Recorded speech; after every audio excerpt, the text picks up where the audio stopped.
Hey everybody, thank you for listening to Filling in the Gaps. Be sure to check us out on our social media pages at Filling in the Gaps. From there you can get updates on show releases and anything special we may be doing. Sit back and enjoy the show. Should be a lot of fun.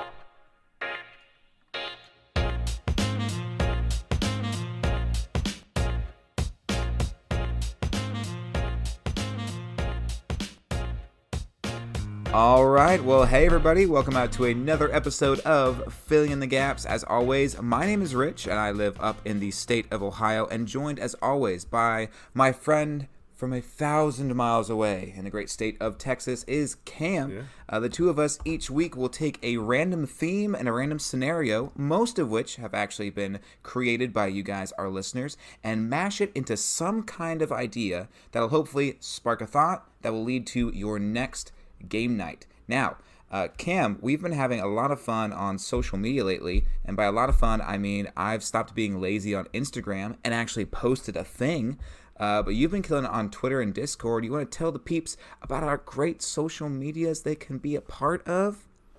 Yes, you can be a part of them if you'd like. You could join us over on our Twitter. Twitter's a lot of fun. I mean, if you like, if you feel up like to it. No pressure. I mean, if you want to. Zero pressure environment. I mean, will you join my social media? Just check. Click follow or no. It's okay.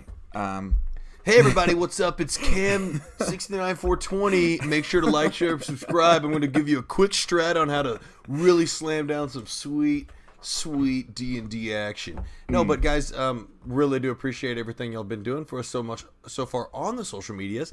Twitter's going to be starting something new. If you have ideas for themes and scenarios, if you have suggestions to make towards this show, if you just want to say, hey, what's up, you can tweet at us using the hashtag FITG, hashtag FitG. That's a great way to retweet, or not retweet. That would be tweet directly at us through the hashtag. It's just something I was thinking about today. I was like, why don't we just do that? Everybody else does. Might as well get that knocked out. Discord is still popping off. Everybody's still having some fun conversations over there. Really do appreciate all the fun over there. And like always, our subreddit is killing it and just having fun, having great conversations, and just really interacting with each other. And it just makes me so happy as I'm working very hard throughout the days. I get to poke my head in every once in a while and see y'all communicating and chatting, and it really makes me so giddy. It's kind of like, imagine when you drop your kid off at daycare and you peek around the corner after you've left and you see them in there and they're playing with the toys and they're making friends and they're having so much fun, and you're just like, you get that smile.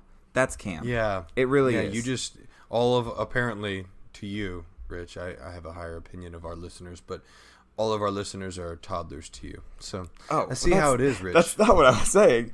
I know. I see how it is, Rich. No, it's fine. No, I mean, Obviously, I'll be their favorite after this. No big deal. So, okay. Well, maybe to earn back your good graces, I found a cool website. It actually just launched. Well, it'll be a week ago when you guys listen.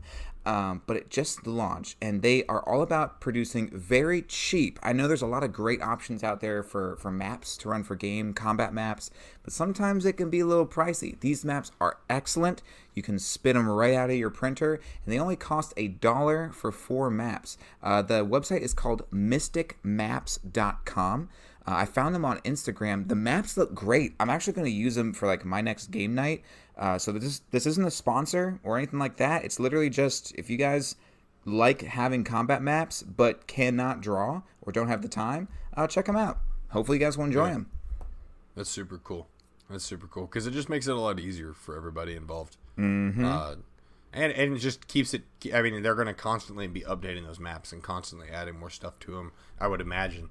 Oh, so yeah. For something that cheap right there, it's just nice and easy. Helps you support somebody that's doing something they enjoy doing. I think it's awesome to do something like that, for sure, man.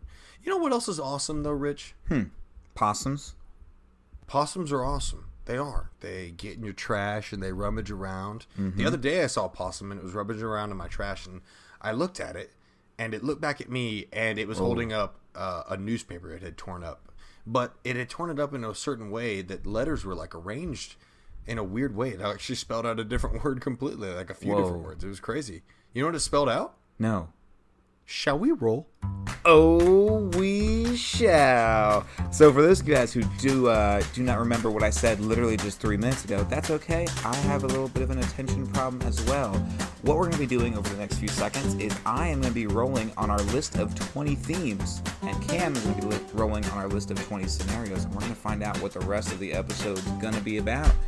Cam, I've got my D20. Are you ready? Yes. And this week you are themes. This week I am scenarios. Boom. Okay. That's my name. Don't wear it out. Let's do this thing. Oh. Boom.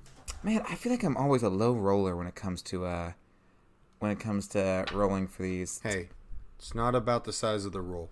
It's true. Okay. It's about what you rolled. And I rolled a 3, which I'm excited about looking at our list. Oh, I am very excited about that one. Okay. Is it my turn this week to read them off? Go ahead. Okay. Ladies and gentlemen, this week we are stuck inside of a picture while recovering an artifact that belongs in a museum. Oh, gosh. Yeah. Oh, this is gonna so be great. good. Okay. Yeah. That's actually recovering an artifact that belongs in a museum is brought to us by My Little Owlbear. Thank you very much. That is going to be a fun one. We cannot wait. My little owlbear, bleach your face. It was made by a wizard. What else are these rolls brought to us by? Oh, that's right. These rolls are brought to you. I'm sorry, like I said, attention span. These rolls are brought to you by, as always, by our fantastic sponsor, Libris Arcana Dice. And if you ever wanted to look them up, it's literally that, LibrisArcanaDice.com. Now, what does Libris Arcana Dice sell? Of course, dice, and they give you the best deal for randomized dice. Now, this is literally truth. I have a hard time buying a complete set of dice. I like buying like a random pound of dice and making my own sets because I like that random feel. I like looking at dice and being like, what character would use these dice? Libris Arcana Dice, they do that for you. Every month, they're going to ship you a random set of dice, or every 4 months, they will ship you 3 sets of dice, and we can get you in. We can get you in, and we can get you a discount. Don't tell anybody, except for your close friends. But you can use the promo code FITG for 25% off your first order. That means if you're ordering the set of 3 dice, that means that's going to be 25% off 3 sets of dice. So make sure you guys check them out. Check out their website and use that promo code to get that discount. If you guys keep leaving reviews on iTunes, once we get to 25, we will be buying a set and we'll actually be doing a giveaway to somebody who follows us on one of our social media platforms. So make sure you keep an eye out for that. But Cam, I am so excited. Excited for this idea. I think every week we look at inside of a picture and we're like, is this the week? Is it the week that we do it? It's the reason why is because when we had sort of even created the show, you had brought up inside a picture, and you were like, I think this would be so much fun, and it actually reminded me of the mission from Oblivion, where you actually fight against a paint troll, which I was like, that's such a fun thing. But then the scenario presented by My Little Owlbear is so cool because now it provides the incentive to get there, and it provides an area for which that painting can be held. It's like so awesome. It could be because you're saying an artifact that's stolen from within the museum that's inside the painting is in the museum and the artifact is stolen from the museum inside the painting. It's Inception, dude. And you can even know that maybe you even know that it's coming because maybe it's an artifact that's a part of a collection of artifacts. And you know that, okay, we don't know how this bandit has been stealing and getting right under our noses. We had so many people, maybe even they had a dome of anti-magical energy around the museum. So if you walk through it, and it's a perfect spear. So if they come from below or above, the magic's going to kill it. And somehow this guy still gets in and out. And maybe he's traveling through this odd link of paintings. Or maybe, through the paintings, maybe it was even, okay, dude, think of this. Okay, hold on. I got to get this stuff written down. Oh, sorry. Okay, so elves. Elves live, and I know it kind of goes against most elven culture to be a thief. Just because they, you know, if an elf's stealing for food, it's kind of like, well, why don't you just ask for help? And if elves are stealing like things that are precious to somebody, like they look at that like down with disdain, because you know that might be the only thing you have of a person who's passed on because you live so long, so you don't want to steal that memory from them.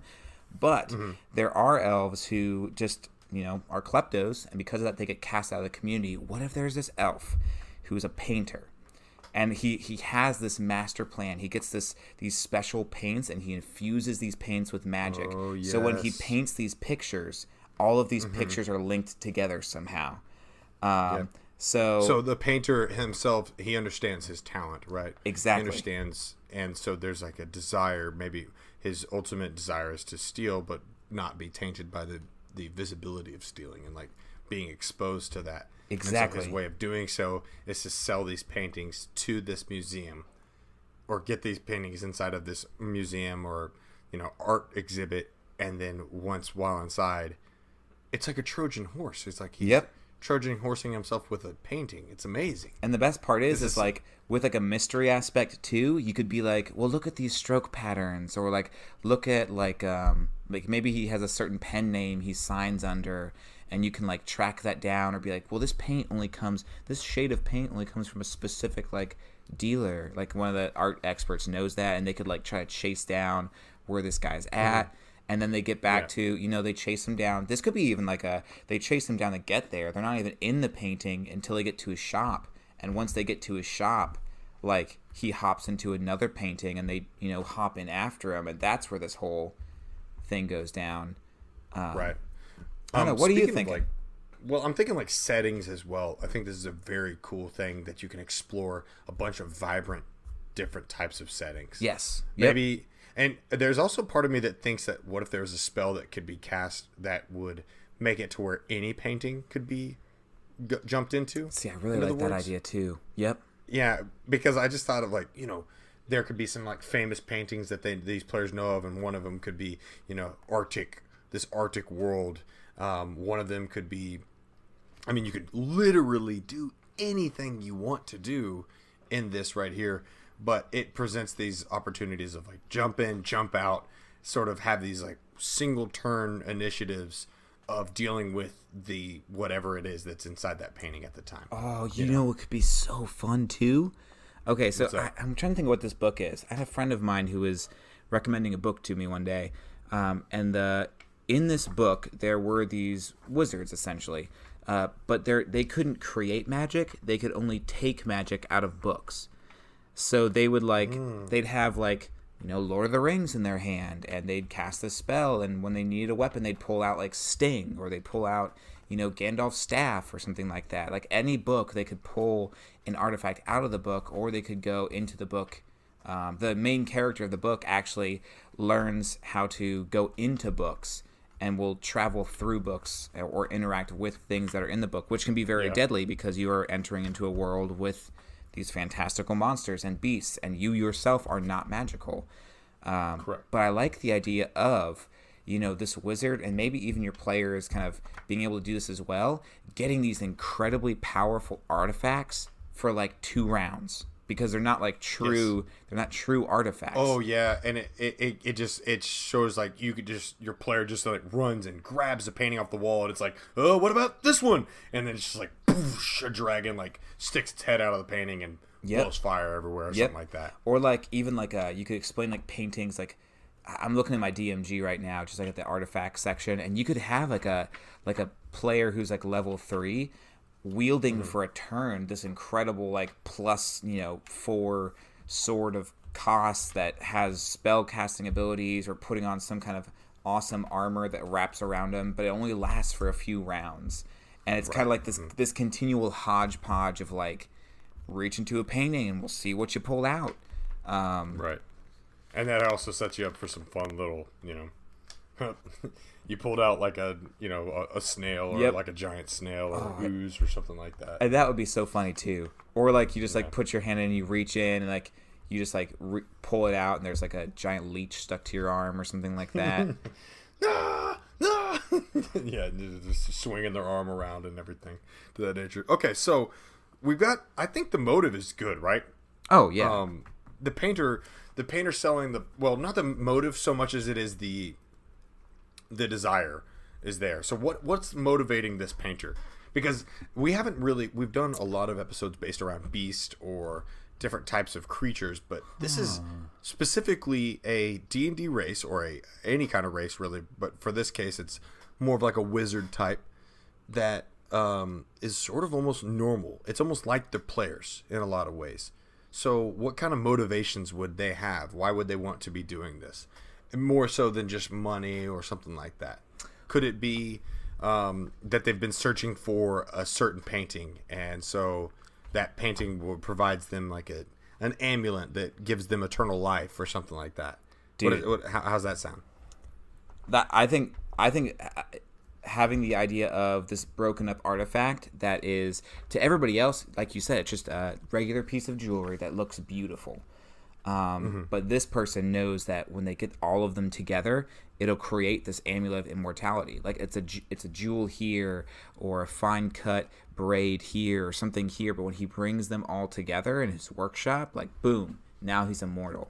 Right. I was reading about elves the other day because I didn't really know much about elves, just besides the fact that they have pointy ears and sometimes seem like they look down their noses at people. I wanted to be like, okay, what the heck makes elves like different?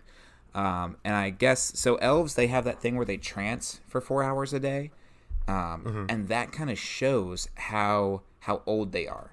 An elf's first trance doesn't happen like until they're like 10 to 20 years old, but as they continue to trance, once they get to be about like 10 through 100, I believe it is, they'll start to trance about they'll be trancing about somebody else's life. Because when an elf dies, like they essentially go into like their soul goes back to this elf zone until they eventually get sent back into another body.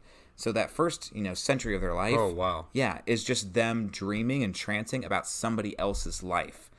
And then after that, they will start to trance about their own life. So usually in that period is where you start to see elves go adventuring and filling their lives full of things that are worth trancing about. Now, I don't need to really go much into that. Although I will say when elves are ridiculously old, they start to have weird trances again that are about other people. They kind of start to lose their trance, so to say.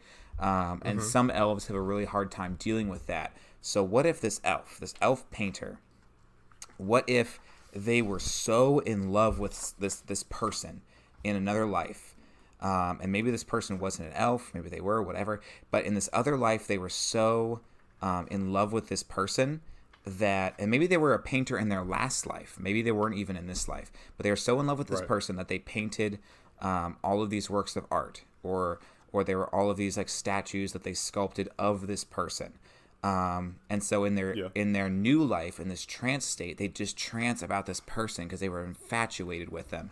And eventually the person this elf got to the point where now he wants to steal these paintings back because he's old now and he can't remember her face. He can't remember her name, but he remembers the fact that there's these paintings that were out there. I don't know. I might have gone on a big tangent for something I don't feel like is really that rewarding compared to just having a sweet artifact.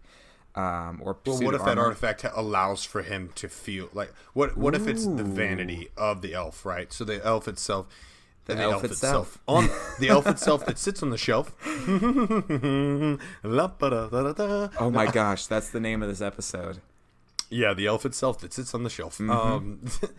But so that elf is vain, and they want to sort of preserve this life. Maybe they have, as they've tranced throughout their life, they've really been excited by the things that they've experienced, and so they say, no, I don't want to move on. I don't want to live through someone else. I don't want my story to become a dance for another elf. I want to continue to live my own. And so I think this idea of, even though they live for such a long time, the vanity and the ego of an elf wanting to be immortal is interesting to me. I want to explore that a little bit. It could even be like fear, like fear, yeah, it's like frightened. Yeah, or maybe he just feels like he didn't feel like he had a long life, but he didn't feel it. He didn't fill it with anything worthwhile.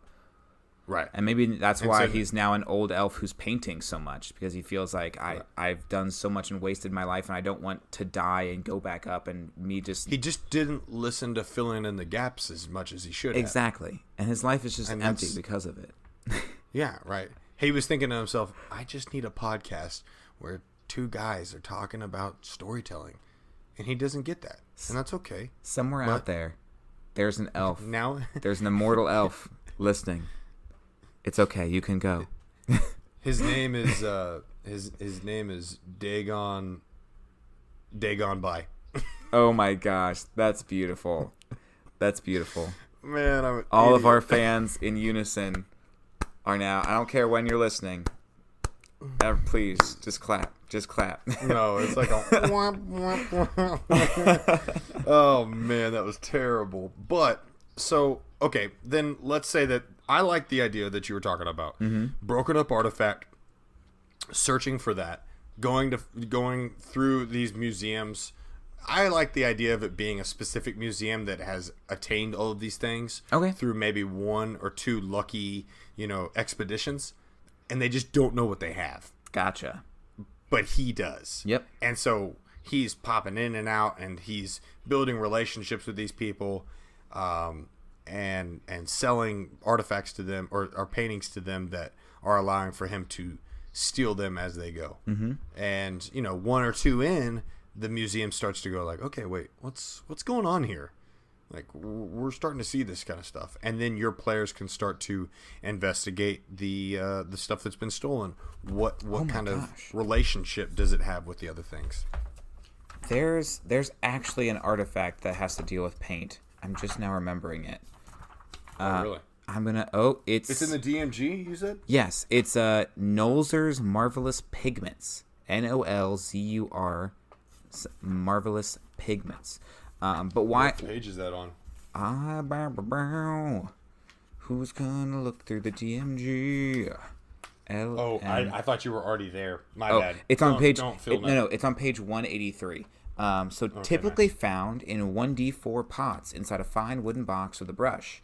These pigments allow you to create three-dimensional objects by painting them in 2 dimensions. The paint flows from the brush to form the desired object as you concentrate on its image. Each pot of paint is sufficient to cover 1,000 square feet of surface. It takes 10 minutes to cover 100 feet, and it lets you, if you create inanimate objects or terrain features such as a door, a pit, flowers, trees, cells, rooms, weapons, that are up to. And it can be, and the door can be open to whatever is beyond. Yep. When you complete the painting, the object or terrain feature depicted becomes a real, non-magical object. Thus, painting a door on a wall creates an actual door that can be opened to whatever is beyond. Painting a pit on a floor creates a real pit, and its depth counts against the total area of objects you create.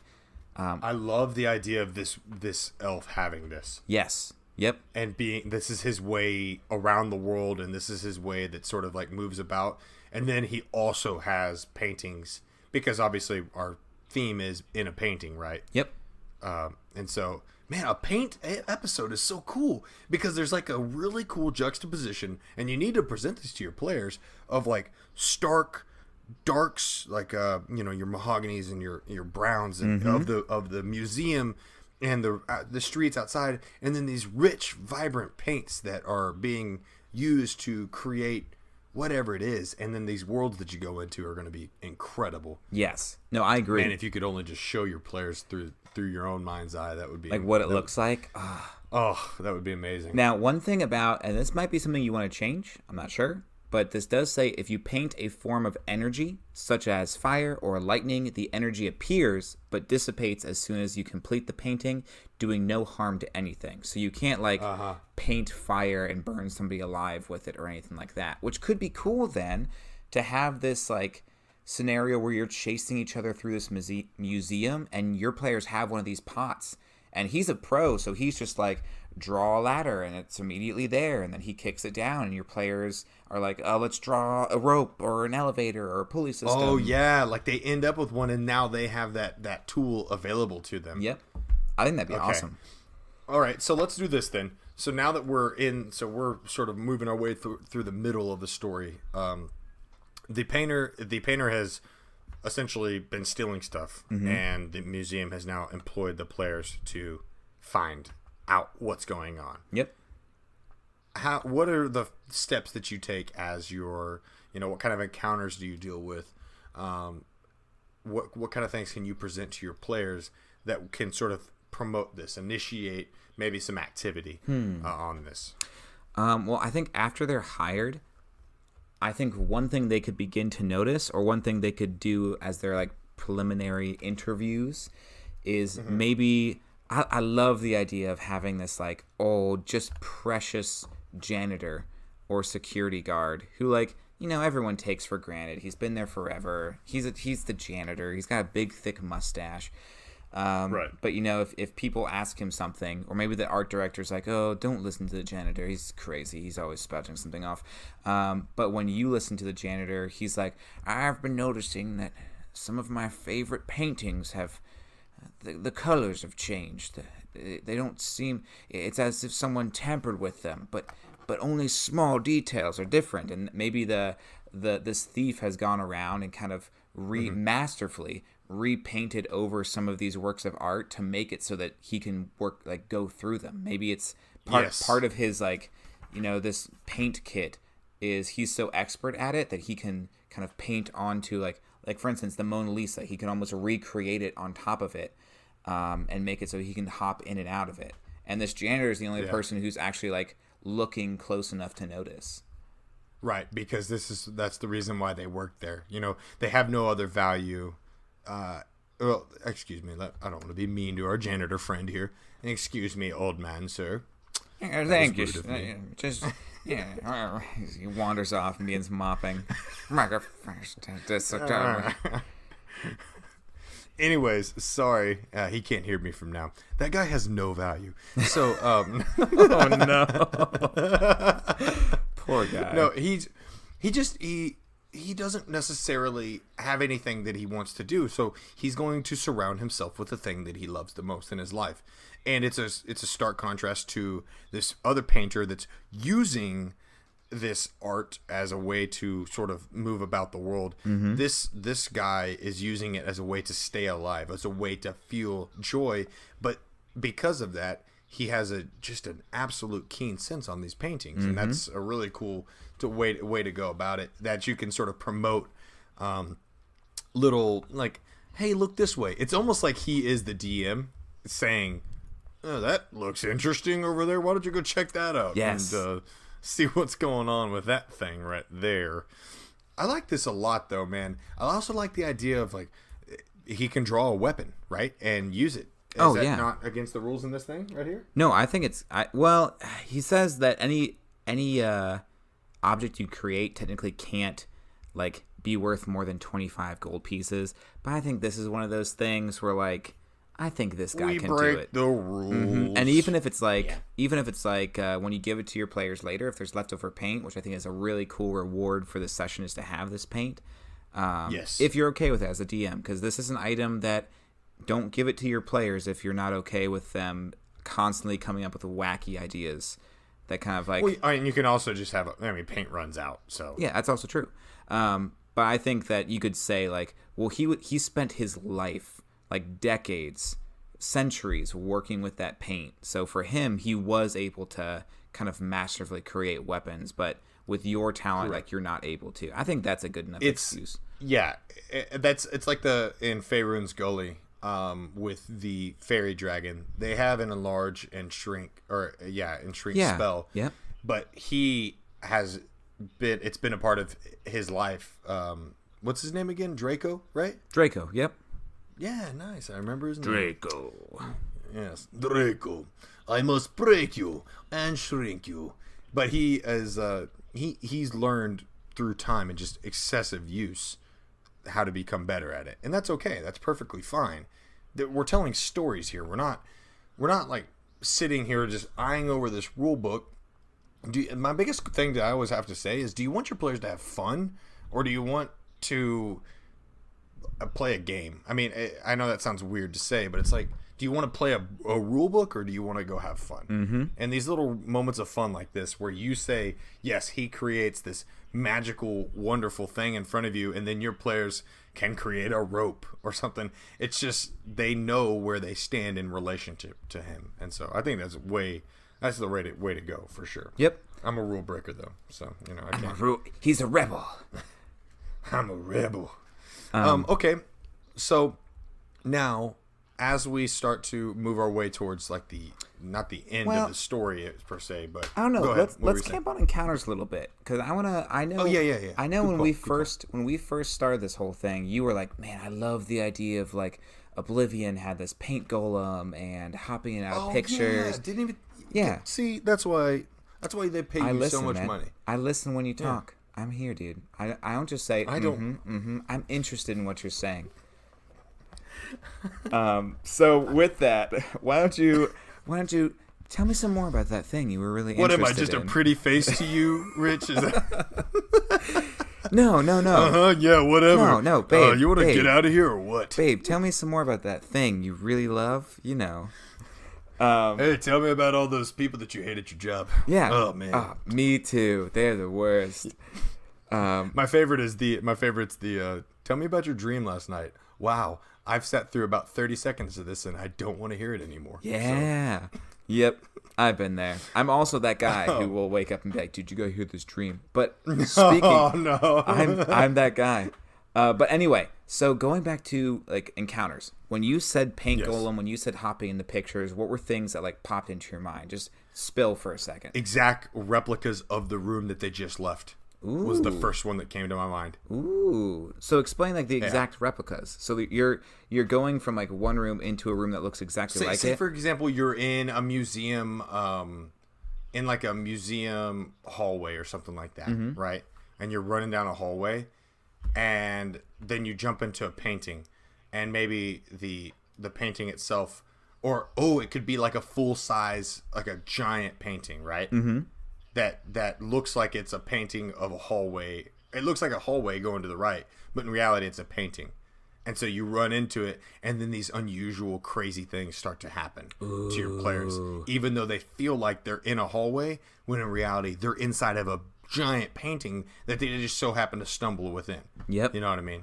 Dude, I think another cool idea could be like a painting world where it's like the staircase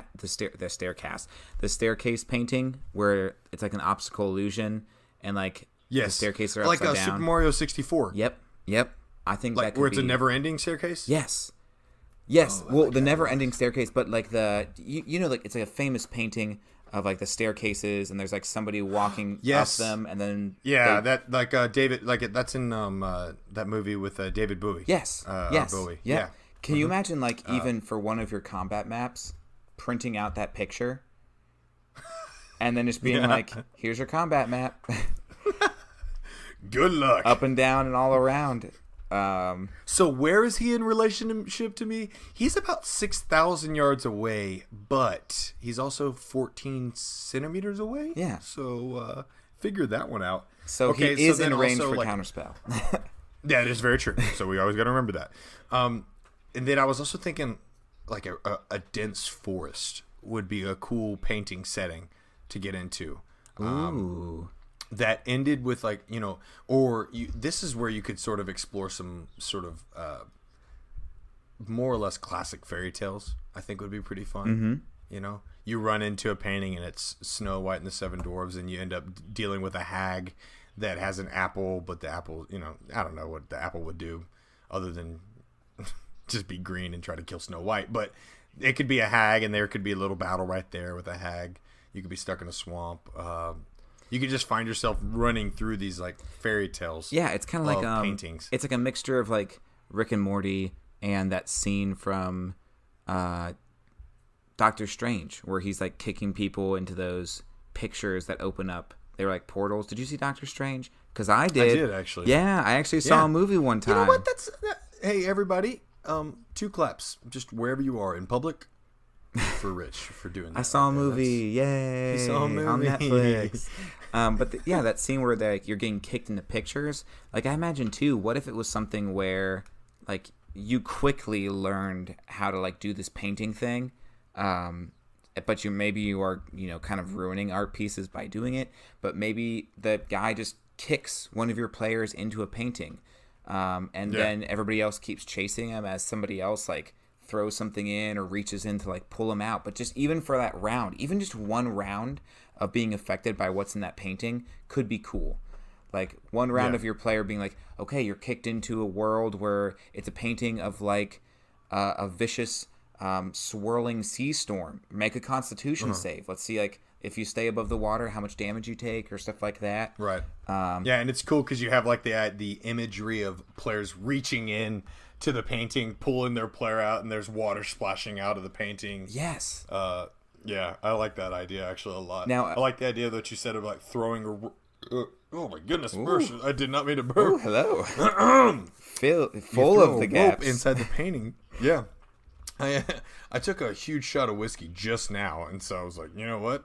Perfect timing. Let's go. Now you throw a rope inside the painting, and bada boom, bada bing, you're good to go. Yeah, pull them out.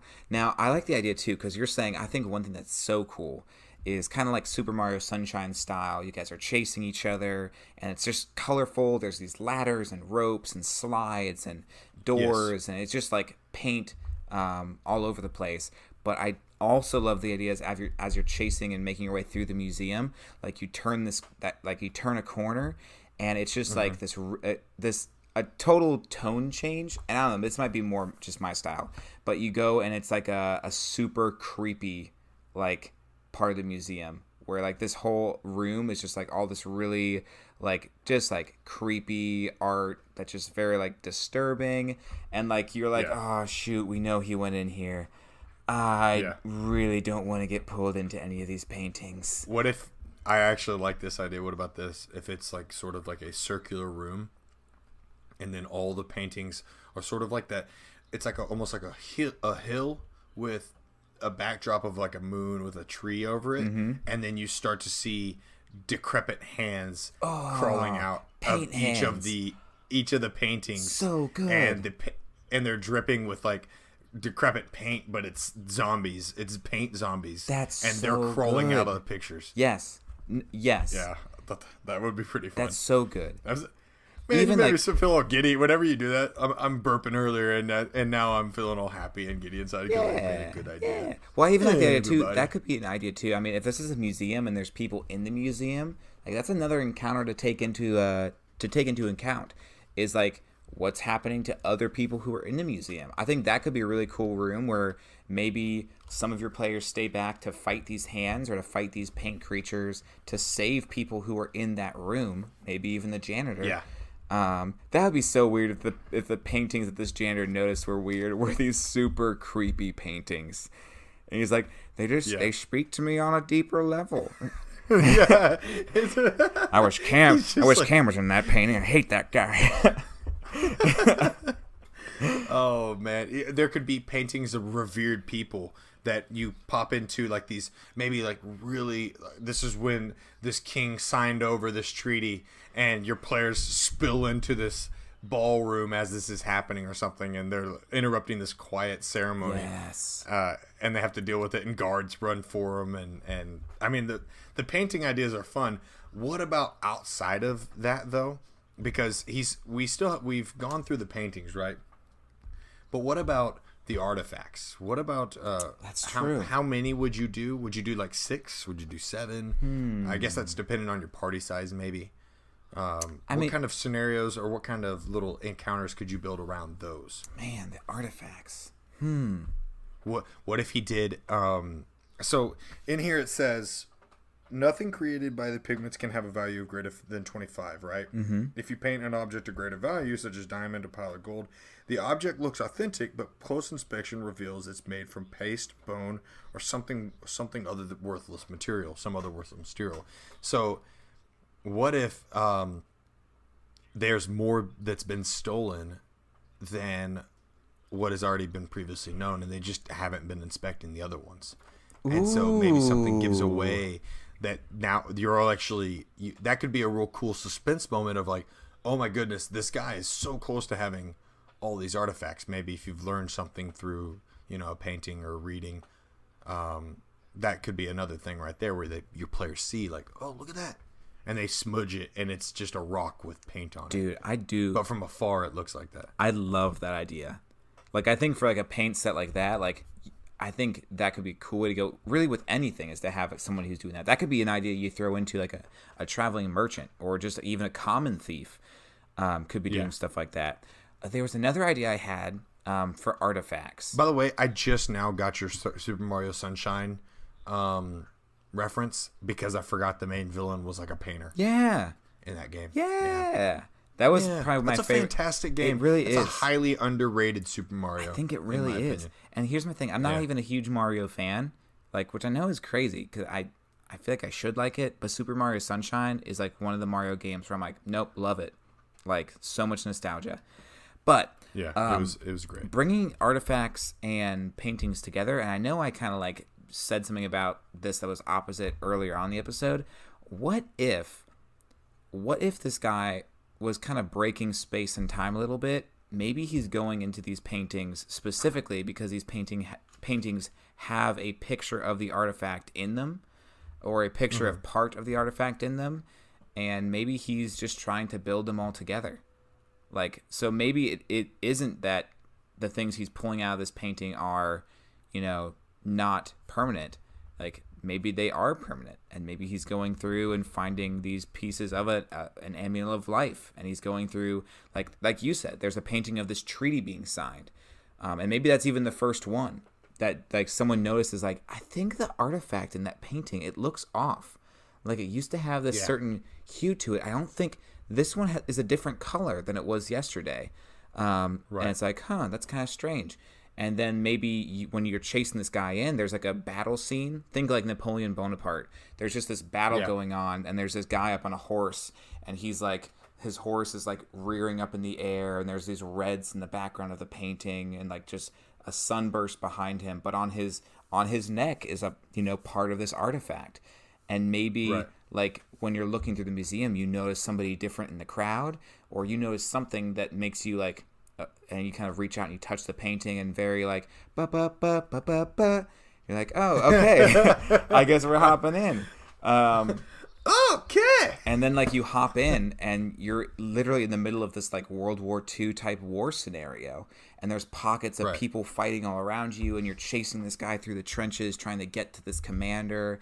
And that's like one encounter. Boom, you're out of that picture. Yeah. The next one is, this rich noble on a ship, and he's got this same artifact on his neck, and the ship is like a storm, and maybe the painting's like fending off the Kraken or something like that. And you hop into this picture, and there's all of these ship people firing cannons and fighting this Kraken that's tearing this boat apart. So it's these wonderfully magnificent, like epic movie-like scenes that your players fall into. I like the idea of like one of the scenes being quaint, and the emerald sort of being like stuck within a tree, and then it just ends up being a tree ant in this like sort of Feywild forest that it just opens up and lifts up, and now you have a tree ant on your hands. Dude, that could be a cool scenario too, to slow things down a little bit and do more of a riddle or a puzzle. Like maybe you get there, and this tree person is like holding the person down because the person didn't realize it was a living tree or something, and you get there and you like solve a riddle, or you kind of get to talk to this guy and hear him out a little bit on why he's doing this, and then he of course escapes, casts like a Misty Step or something, and gets out of there. But it just it lets you kind of be like, we caught ya. Yeah, see, we got you, see? You ain't gonna get away from us, see? So you're talking about the trance, though, as well, right? So what stops the painter, our big bad, or our medium bad in this case, what stops him from going and getting all the artifacts right away? Is it that it's because it's that difficult to move about in these paintings that it takes X amount of time? Maybe time moves faster inside the painting, and so when you come back out, it's X amount of hours forward.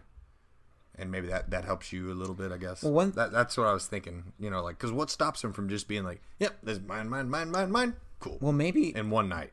Maybe what it is okay. So that first painting of like the the agreement being signed, the treaty being signed, whatever. That's the one where the janitor once again notes that it looks very well painted, but it's not quite the same painting, or it looks as if maybe someone even painted over it, and maybe the guy never thought he'd be noticed. So his plan was to kind of just go through and paint over every picture slowly and deliberately, and no one would notice, and he'd get the artifacts over time. But when you find him out, he has to go quickly. So maybe as you're chasing him, he's just like throwing paint on top, like almost like ruining this ancient like masterpiece. And he just splatters paints on it, hops into it, and maybe that's kind of where the timer comes in. Is this paint like dripping down over this, like, so as you are in this painting, there's always this there's this portal that's there that no one else sees but you guys, and you're kind of like, okay, you can see that the portal's kind of starting to drip or dry away. It's starting to smudge or that's smear. awesome. So that's your incentive for your players not to stay in the cool worlds that you create. Exactly. And it's Right? also Okay, maybe kind of their saving grace, because if they're on a ship that's being attacked by a kraken, they don't want to be there very long, but it would be awesome to be there for like 3 or 4 rounds. Like, that would be so cool as like a new player to be like what the heck is happening? Like, you're on. So go ahead. Go ahead. No, go ahead. I was just gonna you're on a wall like as a dragon's like sieging it, and there's just people getting like just fire just sweeping down streets, decimated. but you're only there for a few rounds. I love it. I love it. Yeah. Anyway, what were you? Dude, I'm so happy that we got to do Inside a Picture. Yeah. I am so freaking happy. I'm not discrediting stealing an artifact or returning an artifact to a museum. Ooh. As you can see, that has been a catalyst for this episode in a lot of really cool ways. So if you're listening, my little owlbear, I just want you to know, this is just as much you as it is the inside the painting. I just want you to know that. I thought of a really great ending, by the way. Ooh, what are you thinking? A positive ending. Oh, okay. The I wanted a janitor is the negative. owner of the museum. Yes. Go ahead. Right? Yep. He's the owner of the museum. And that's where he's like, thank you for bringing me back my paintings and letting this become pure again. And now we know about this artifact, and we'll make sure that it never gets in the wrong hands. And, you can trust this guy because he's sort of trusted in you throughout this whole time without even knowing you. And the reward of the paint cans would be so much fun. Obviously, you don't have to do that, but I think it'd be so cool for him to be like, well, it seemed like you kind of learned how to use these, so I only see fit that, they stay with you, or something like that. Could be so cool. I have a separate reward for your players, though, that would be really fun to do. You as the DM know your players just as much as they do. I mean, maybe less, but hopefully you know them really well. Hopefully you read all their cool backstories and all this kind of stuff.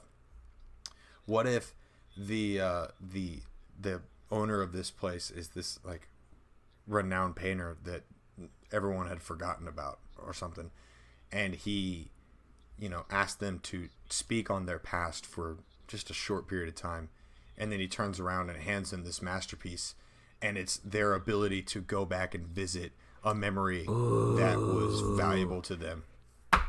That's it. That's it. Dude, I know my party would love that. Would that be a cool one? Like, I thought that would be pretty dope ass idea. That'd be so good. Excuse my French, sorry. That would be Dope so arse. good. Cam, I love that idea. And Wasn't it? Because then think about it. I lost my wife a long time ago, and I really I miss her, and then you get to go and maybe have that moment. Now it could be a curse too, because then you might not want to leave that area, right? But that's another little thread that you could explore. Well, I think later. that's something too where you could have this like this janitor, this painter, kind of give that kind of warning, kind of like Gandalf when Harry's looking in the mirror type thing, where he's like, you don't want to get lost in this. Like, I want you to be able to cherish this. I want you to be able to cherish this memory, not lose yourself in it. Right. That could be such. Yeah, I think there's some characters out there who would really love this idea. I love it. Yeah, I thought that would be a lot of fun for that, for sure. So, how do you end this story? Like, how do you capture the guy or stop the guy? What do you feel is like thematically going to be the best way to do this? That is a good question. Right. And sometimes it's okay for us to leave it a little open. And then for everybody, that's always part of the fun of it is, y'all taking our ideas and sort of moving about with them and sort of making it your own story. We've gotten it this far. What I would say Go ahead. is he goes to take a swipe to, maybe create another door as he's running from the players, or he's moving through an alleyway and he reaches inside his paint can and all he hears is a rattle of a stick against tin. Ooh, that could be good. Like he's run out. Yep. Yes. Yep. And his power becomes nothing anymore. Yep. And now he's just a frail old elf that is stuck wanting to live the life that he always wanted, as opposed to, or living the life that he regrets not ever living in the first place. I do, and I like that too. Like, cause it lets you make every encounter in a painting epic and endurance draining and HP zapping, but the final combat is more of a we caught him, like we caught up to him, and he surrenders. It's not like he pulls out his spell book and casts 2 instantaneous fireballs. It's more like he's just no, there. it's like it's a broken man. Yeah. He just furiously swipes the inside of the paint can. He can't. There's nothing left. He has nothing left, and he's done this his whole life. Mm-hmm. He's drained himself his whole life to just go through one more door, and now he's stuck, and he has to accept who he is currently. Man, And maybe there's a beauty in that. that makes that man. You are just hitting all the emotions today. That makes my ending sound like crap. So I think my ending then could maybe You pull out a gun and you shoot him in the face. The end, man. All right, let's move on. boom, perfect. No, my idea for an ending might just be another encounter, maybe something you could do. Yeah. I think it'd be awesome to print out. Just go to Google, look up famous works of art, or look up paintings that are maybe more horizon or landscape paintings, something like that, and print out like just a bunch. Throw a bunch of them into a Google Doc or into a Word document, like 20 to a page or something like that, and just give that to your players during the chase scene and be like, hey, as you're running through this museum, you see all of these paintings, and you are able to kind of carry one around with you, and maybe there's an opportunity where you drag this guy into a painting. Like, instead of you chasing him, you kind of like grab him by the scruff, and you're like, okay, and your party's like, okay, which one of these paintings, if we got to trap this guy in a painting for a little bit, which one would be the best one to trap him in? And then they, like, whether it's like they hit him with a grappling hook or a rope, or whether they hit him, like they just grab him and then they pull him into this world for a little bit to slow him down. That could be a cool idea. I don't know, maybe. Yeah, absolutely. It's like imprisoning him in his own little world. It reminds me a lot of the ending to Trapped Inside of a Computer, sucked into a computer on the mean streets, when the players get out of the computer and turn around and inject him back into the world that he created. Mm-hmm. Oh, dude, that could go on to your ending too. Yeah, that's what I was planning on doing for sure. Yeah, so. Like another. Well, this is going back. I don't know if this is the same guy or not, but if this is the guy who's just trying to steal this work of art that has to do with this loved one he lost, I kind of brainstormed on that for a while in the beginning of the episode. Maybe that's just his final request is like, just let me paint myself into this picture. Like, and I know once I'm in there, and then he lets it dry. Yep, and once it dries, like he's not moving around in there. It's just like he ends, like he is just one with the painting. Whoa, that's such a cool ending. Mm-hmm. Like that could be your benevolent ending for your players. Like if they chose to do, if they let him, like they heard him out, that's where he could go with it. Mm-hmm. They could also just take him in and let him sulk and do that. But that's such a cool thing. Like don't take me to the prison. Don't do this to me. Just put me in this painting. Let me do my last masterpiece. Mm-hmm. Let me go. And in a lot of ways, I feel like that would be the ultimate end for an elf. Like he doesn't just go back into another elf. Mm-hmm. This is the end for him. Or like, that's a really and for those players really cool who are more like maybe just more malicious, or who don't discover that thing, or maybe if your painter is himself more malicious and evil, like an ending could be they drag him and they keep him in this painting that they're going to trap him in for as long as possible, and kind of like roll the dice of like, okay, can we keep him in this painting for so many rounds, and then at the last second make sure that he stays in the painting and we leave, and then he's like trapped in there. Yeah. And you can make it too where you can reopen the portal or something like that, but right. That's a cool one too, because like it's like, man, if we mess this up, we could be stuck in here and we don't really know what could come of this. Mm-hmm. So to break it all down, like the overall story summary, what we're standing at right now is that we have this elf, this older elf, right? That's a painter. And essentially he's looking to find meaning in his current life. And he wants to do that by gathering these amulets that help him gain sort of eternal life so that he can continue to live in this world and move from painting to painting, sort of more or less just living what he views as what he thinks should be the best life, you know. And then from there, your players are then employed by the museum, and they're told to go on and take care of this guy, like figure out what's going on with these artifacts. Your players start to investigate. They start to learn from this janitor. That's a really cool NPC. Now I'm a cool NPC. Flesh that guy out for sure. This is worthless, he says earlier. Well, no, what I'm saying is this is.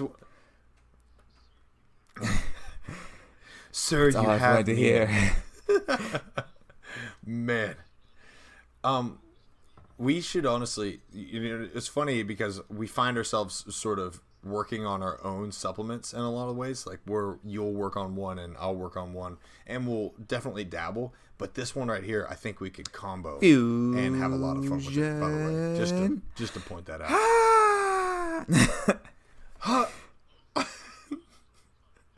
Oh, it's not a short. Oh yeah, it's a. I think so. I think you did. We only half transformed. We're now our not ideal selves have combined and not our ideal selves. So it's like us. Right. We're just like a mass of flesh laying on the ground, going, "Kill me." Pretty much. That's. But sorry, I interrupted. Go ahead. Pretty much how it's going. So. Oh no, you're fine. Yep. It's okay. We had a fusion. We had to fuse. It's a perfectly reasonable thing to do in a podcast. It's an audio medium where no one can see it happen. Perfect. But so you're talking to the janitor. You're getting to know him. You're understanding the lay of the land, or more or less the lay of the paintings. You're getting to be a part of this creepy and cool museum that has this bright contrast of paintings that you're going in and out of. Again, I'm all about color and tone, guys. So the biggest thing is like really conveying that to your players helps that mind picture of like when you say red rock, they can't think of anything but a red rock. And so say those things, really, really hammer those things home, and you're going to have players living at your table.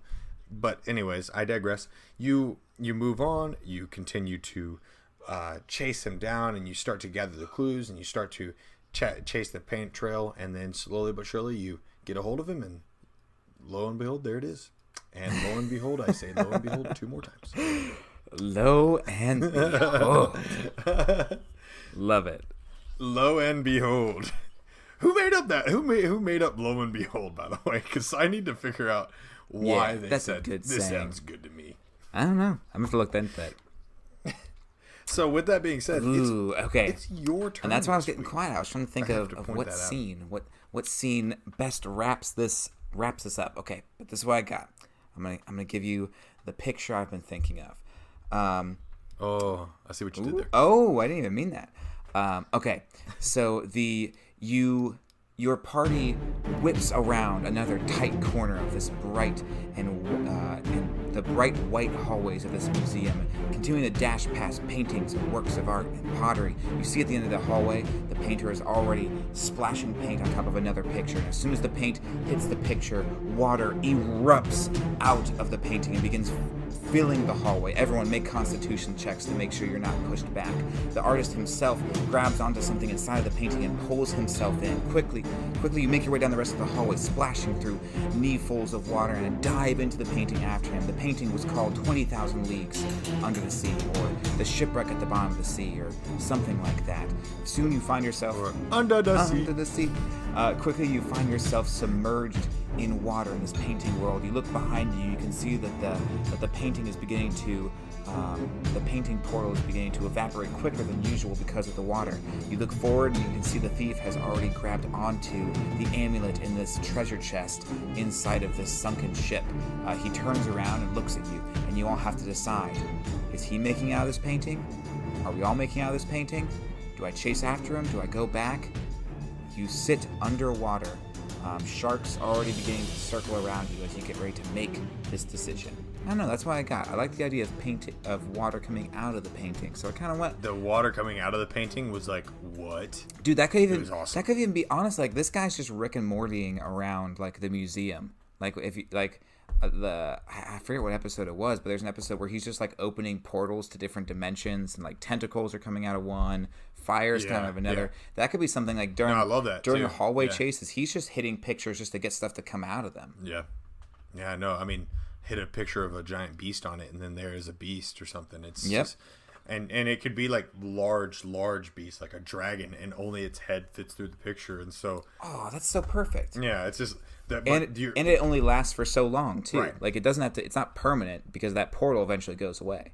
But like the water flowing down the hallway, and it's not like water that you would envision. It's like paint stroked water. I think. Oh, that's so cool. Yeah, man. This is just a cool episode. The amulets are such a catalyst to it all because the chase is constant and they're always there. I love the idea of like the amulets almost being like infinity stones in a way, but Yes. yeah. And What that's were you two thinking? things. Well, two things that I had kind of been thinking about that could be cool ways of tying this session into your larger session in general. If you're doing a session where your players are trying to collect artifacts, like, let them, as they hop into one of these paintings, see part of the artifact they're looking for. And there's this moment of like, we've been looking for this thing for so long, we really need this. Like, do we go off target a little bit to grab this? Also, if you are ever planning on maybe giving your players a combat against like a big nasty beast like a beholder or like a mummy lord or a kraken or something like that, and you kind of want to give them a little bit of like a taste of what it can do before you just throw them right at it. Oh yeah, this is a really cool scenario to run. Yeah. To do a little teaser without them even knowing Yeah. it. The painting was just called like a Den of the Beholder. And you're in there, and now you're like, oh crap, the Beholder's main eye like eliminates magic when he's looking at it. I didn't know that. Oh crap, Beholders can do all this and that. And then like 4, 5, 6, 7, maybe even like months later, they finally fight a Beholder, and your players feel like they can plan more. Like, Yeah. there was that one time we fought that dragon in that painting world, so we can kind of know what we're getting into. I don't Think know. about Cool how idea. awesome that statement was, by the way. There was that time. If my players sat at my table and said, there was that time we fought that dragon in that painting world, like, are you You'd be kidding like, me? I've done it. I've I've done it. Man, I am alley oop it all. I'm just dunking basketballs. Like, in the background, they're just like chatting and just, role playing, and I'm just 360 windmill slams in the back. I have a basketball hoop in my DM room. Yeah. So But that's only on the inside. Like, on the outside, you're just sitting there, like, your head's nodding a little bit. And you're like, there was that time. Yeah. And on the inside, it's like, doo-ba-doo-ba-doo, fly-ba-ba-da. Like, I want to fly like it. And I'm just like, slam. Come on and slam. And We're doing to it the again. jam. Spaceships coming back. Come on and episode 16. slam. Yep. Dude, Oh, I can't. man, what a fun so good. episode. I know. Yeah, we are definitely going to run this one. Just a blast. Just a blast. But hey, everybody, make sure you are watching out for any supplement releases that eventually when they do come out. I know they're Eventually. slow. I know they're Eventually. slow. Yeah, they but we will want to be up make there sure. sometime. Yeah, we hate the idea of giving you guys something that's half baked. So we want to make sure that we give you guys something that's full baked. Yeah. But if you do like the idea and you want to kind of see what we have currently, I think both me and Cam have loved posting what we've been working on our Discord and on Reddit, just to give you guys his feedback. I know I went to Discord the other day with Faerun Gully and asked, hey, what are some ideas you guys think of when it comes to Fae and Fae living in a tree? And, oh, you guys... You delivered real good.